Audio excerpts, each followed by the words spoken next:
This is the Lone Crater YouTube. We hope this video helps. You begin by removing the existing lock set immediately. Start by unscrewing the interior trim plate, keeping screws labeled and parts in order. Once the trim is off, pull the handles and set them aside. Make sure to tape the latch faceplate to avoid scratching. Next, remove the latch assembly from the door edge and the strike plate from the frame. You do this now so you can inspect the bore and hinge clearance, and to verify which components must be reversed or replaced for opposite handing.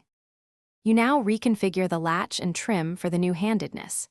If the latch is reversible, depress the release tab and rotate the bolt so the beveled edge faces the door jamb. If not, replace with a compatible reversible latch. Then reposition the spindle and interior components so the handle engages correctly. Follow the kit's orientation marks. Once assembled loosely, operate the handle to check travel and clearance. Make minor mortise or strike adjustments.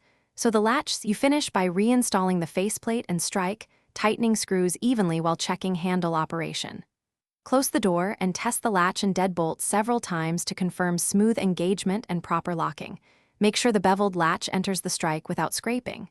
If it sticks, loosen screws, shim the strike or move it slightly and retighten. You can also alter hinge positions a 1/8 inch at a time. Finally, verify keyed entry from outside and quick release from inside to confirm the handing change is complete.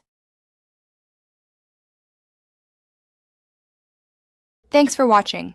Consider subscribing if we helped you.